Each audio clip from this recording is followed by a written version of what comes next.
Hey everybody, it's Dr. Steve Wilson's Back to Action Chiropractic, and it is September 2018. We're going to actually do a whole month on sleeping because a lot of people will wake up in the morning and they might not feel fully refreshed. They might feel like they want to go back to sleep for a couple hours. Maybe it's they hear the alarm and it's just an annoying alarm clock sound and they feel groggy and it takes them a while to get out of bed. So I want to give you some tips on how you can sleep better, or you at least can wake up feeling more refreshed and ready to tackle the day.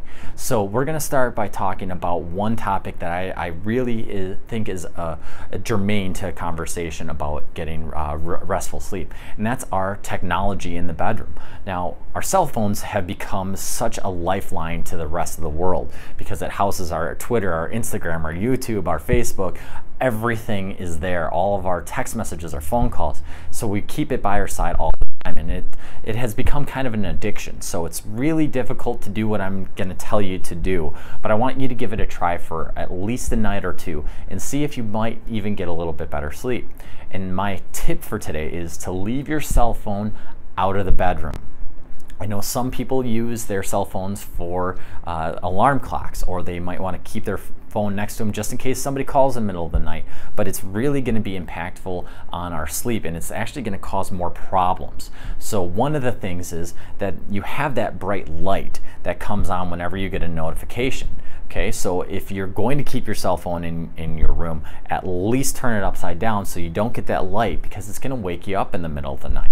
Okay, it acts like a sunrise. So our body feels that, and we can sense that, okay, even with our eyes closed, and that actually can create a wake response, okay?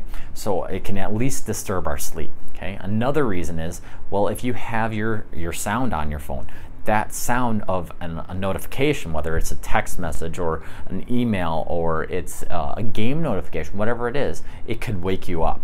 Even if it's on just the silent mode, it has that vibration that can disturb our sleep, okay? So those are a couple different things.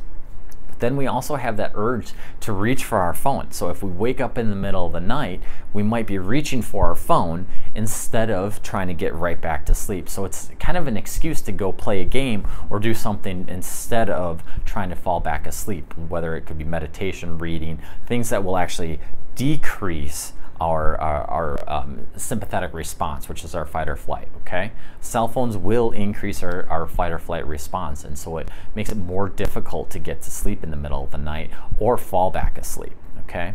So that's another reason. Also, it could be contributing to the electromagnetic radiation. So our bodies will absorb some of those electromagnetic waves, and we actually have a magnetic field around our body that can be disturbed by having our cell phones on us at all times. There's still research that's being done that's looking at some different cancerous responses to too much cell phone exposure. So that's another reason. Just keep it out of the bedroom, okay? If we're playing on our phones until the moment we go to sleep, we're never really allowing our body to change from a fight or flight mode to a rest digest mode. So putting the cell phone away half an hour before bed, going to bed, reading, doing some meditation, do some breathing exercises while you're laying in bed is really going to be beneficial. So I mean, there's a lot of different things we can talk about with cell phones, but I really encourage you to try to leave it out of the bedroom for at least a couple of nights. See what kind of response that you get. Okay.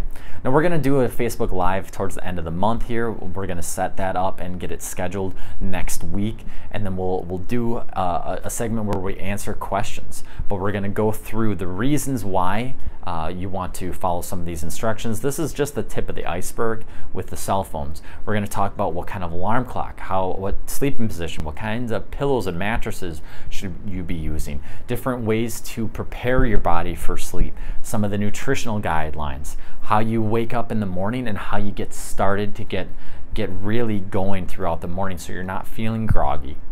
So we're going to talk about a lot of things this month. There's going to be a ton of information, a couple of easy steps to really make a difference with your sleep, but try this one out first. And if you have somebody that might be struggling with sleeping or feeling refreshed in the morning, send them this video. Tag them in our Instagram post. Like us at Back to Action Doc on Instagram or Twitter or Back to Action Chiropractic on Facebook.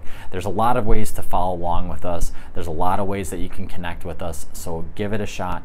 See what we have to say, and comment below if you have any questions. If you want us to make a follow-up video, we're going to respond to everybody who makes a comment here, okay? So for now, this is Dr. Steve Wilson. I hope you're following along with us on this journey this month, and we'll see you next time.